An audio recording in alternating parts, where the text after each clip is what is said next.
Chronicles chapter 11. When King Rehoboam arrived in Jerusalem, he called together 180,000 of the best soldiers from the tribes of Benjamin and Judah.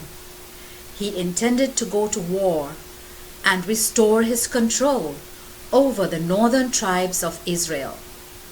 But the Lord told the prophet Shemaiah to give this message to King Rehoboam and to all the people of the tribes of Judah and Benjamin. Do not attack your own relatives. Go home, all of you. What has happened is my will. They obeyed the Lord's command and did not go to fight Jeroboam.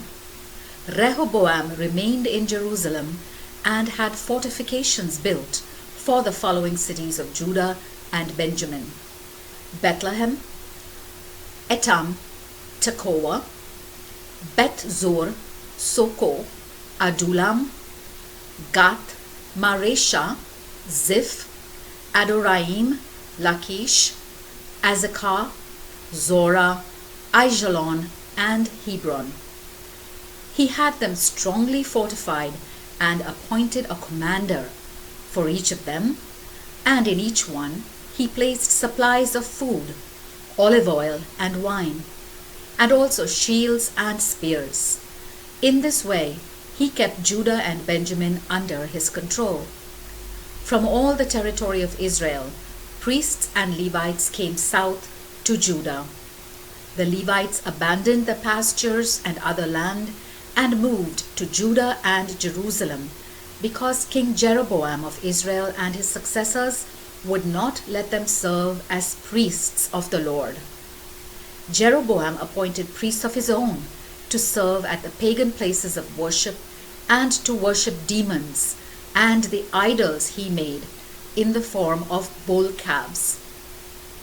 From all the tribes of Israel, people who sincerely wanted to worship the Lord, the God of Israel, followed the Levites to Jerusalem so that they could offer sacrifices to the Lord, the God of their ancestors.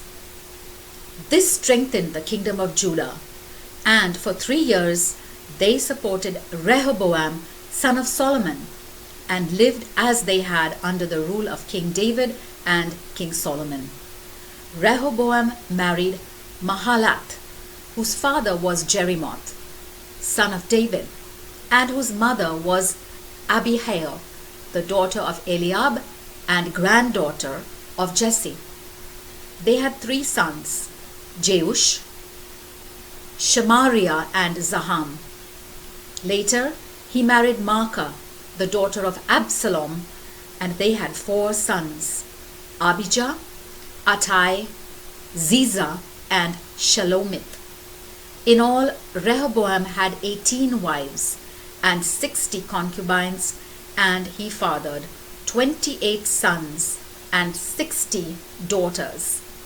Of all his wives and concubines, he loved Maacah best, and he favored her son Abijah over all his other children, choosing him as the one to succeed him as king.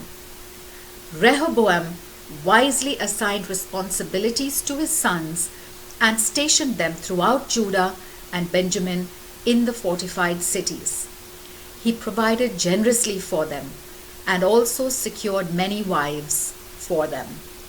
The word of the Lord.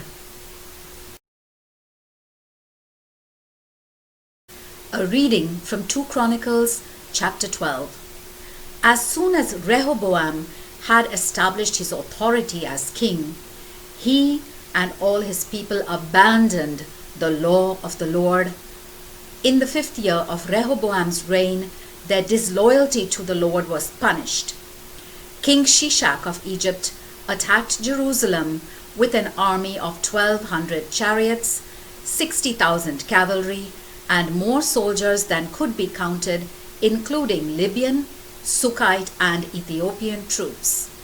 He captured the fortified cities of Judah and advanced as far as Jerusalem. Shemaiah the prophet went to King Rehoboam and the Judean leaders who had gathered in Jerusalem to escape Shishak. He said to them, "This is the Lord's message to you. You have abandoned me, so now I have abandoned you to Shishak." The king and the leaders admitted that they had sinned, and they said, "What the Lord is doing is just." When the Lord saw this, he spoke again to Shemaiah and said to him, "Because they admit their sin, I will not destroy them.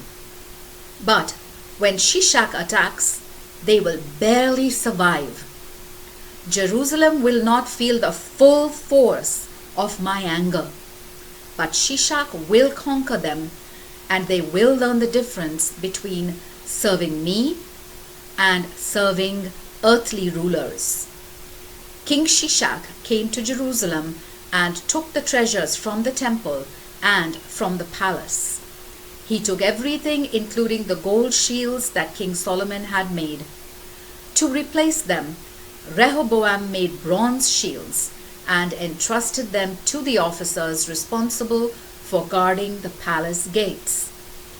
Every time the king went to the temple, the guards carried the shields and then returned them to the guard room.